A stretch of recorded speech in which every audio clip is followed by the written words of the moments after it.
What up, everybody? It has been a little while. It's a little before the last campaign that I started that I recorded this last video. I think it was a wrap up. I'm bad. I didn't do any research. I believe it was a wrap up of the last campaign that we finished, which was the starter kit. But today's video, I actually should have done last week ish. And it's not about the campaign that I'm playing. It is about a product that I picked up that I'm really enjoying and getting a lot of use out of. Um, and that is my new wet palette. So we're going to talk about this today. Whether or not you might need one. Remember, this is all coming from a beginner's aspect. So I am in no way a professional when it comes to products.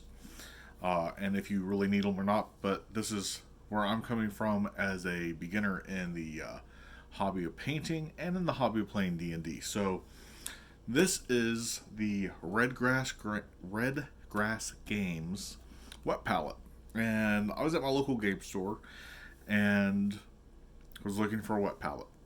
Probably the worst place to go, depending on who you ask, because they are a little bit on the pricier side. Obviously, they are a game store. They're not able to order the mass quantities of things that you can get at like a Michael's, or if you even buy it on Amazon. But I saw this and I was like, I want that. It's just something about the look of it. It was definitely more expensive than their cheaper version, which I could have also gotten at Michael's for cheaper. But I wanted this. I like the design of it. So pick this up, and basically what you get, or what I got, and there's some options on Redgrass's website. I believe it's just redgrassgames.com, where you actually get this included, which is the wavy, which you can use as an inkwell or a wash well, for thicker paints if you want to. But basically what I got when I picked it up was the wet palette. And it comes with this band to keep everything secure and tight.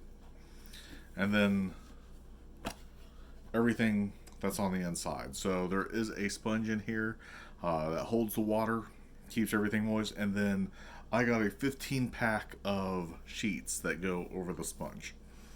Now, if you order it from Redgrass Games and you get the bundle where you get everything, where you get this, you get the way, I believe you get a 50 pack of the sheets. So for the everlasting wet palette, or you can just buy just a simple one where you just get the wet palette and 15 sheets. This is a smaller one. There is a larger size on their website. So I've been using this for a few weeks now, and I'm on my third sheet. Because again, this is small, and the little bit of adjusting, getting used to putting paints on, how much, how little do I need to keep going back. And then this was, like I said, a late pickup, which on the palette you can see here there are magnets on 3 of the sides that this is stick on. So the front side here, no magnets, but magnets everywhere else. That sticks on. It's easy to go. It's there. You put it on the back end wherever you need it. It works. So I highly recommend picking up this. It comes in really handy for washes. I'm a person who, I know, Army Painter releases washes where you can just like dip and go. I have some drop washes in a dropper. Put a few drops in there, dilute it a little bit with some extra water, and I'm good to go with this. And this cleans out fairly easily. So why do you need a wet palette? Well, honestly, you probably don't if you're not painting a whole lot. I like it though for the simple fact that I'm an on-again, off-again painter when I'm painting something. So, like this guy here, I've not started yet, but when I do, I will start on him and do a little bit, then I'll set him down, go do something else for a little bit, and come back like 20 minutes later, grab another color, do a little bit more work, maybe a few different colors, set them down, go away, come back, maybe touch up some things.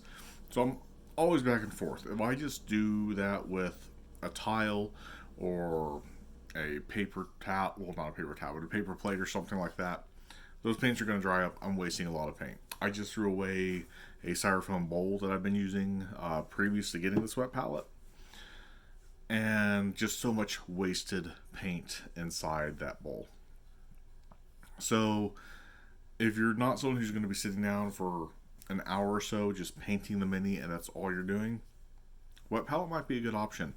Another thing is I start things sometimes late at night, or later in the evening. I shouldn't say late at night. I go to bed early, but I might start something at like 7 and just be like, okay, you know what? I'm tired. I've gotten enough done. I'll finish it tomorrow.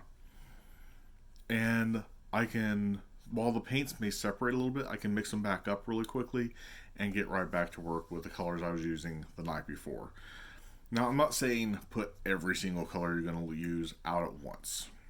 Definitely not. But this could save you a bunch of different paint that you're not needing to use.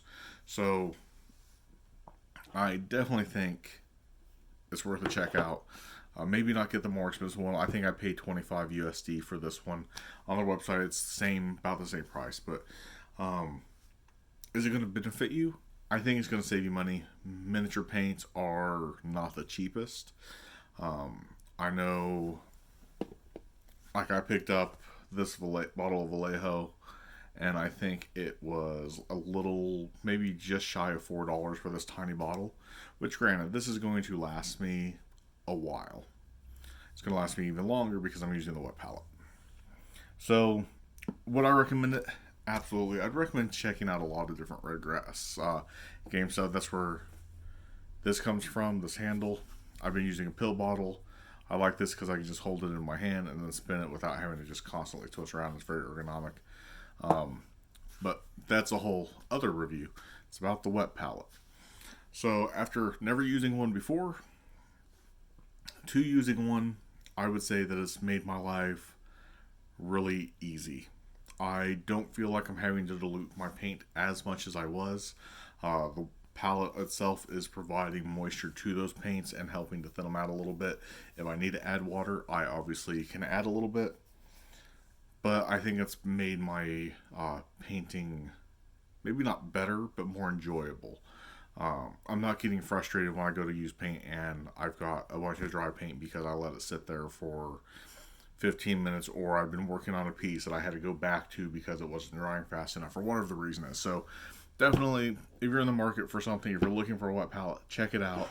I would recommend this. They're not a sponsor by any means, and I'm actually thinking about getting their bigger palette, which is the Everlasting Wet Palette XL, I think is what it's called, and it's got a blue top. But I'm honestly thinking about getting it just because it does offer me a little bit more room, and using this more as a like a travel palette, or kind of just having around as an extra palette, and then having the large one for staying at home and doing things at home. Obviously, when I go traveling or something, I might grab some minis, or if I were to go to some kind of convention where there was mini painting, I'd probably take this with me, nothing big. But both options are really good, and I'd also, like I said before, I'd honestly recommend the bundle, where you get the wavy included with that. You get one whole package deal. But I would say, I'm rambling. Pick it up if you want. Don't pick it up. Not sponsored. Just my honest review for a wet palette from a beginner that's not done a whole lot in the hobby, but wanted to share my journey. That's why this is my D&D journey, because I'm sharing my journey into the hobby of Dungeons and Dragons and miniature painting and whatever else it may be that it entails. But I want to thank you for watching the video. If you've lasted this long, any support that you offer to the channel is awesome. Be it a thumbs up, be it a follow, or a subscription, whatever it is. Thank you so much. If you want, you can follow me over on Twitter. I share some of my minis that I've been painting over there. Same with on Instagram. Twitter is Corey Harris. COREYHARRIS. My Instagram is Corey D. Harris. You get some different content, but follow me if you want. Let me know you came from the channel. And if you came from the channel from Twitter or Instagram, let me know that as well. Again, as always, thank you for everything, and we will catch you on the next go around.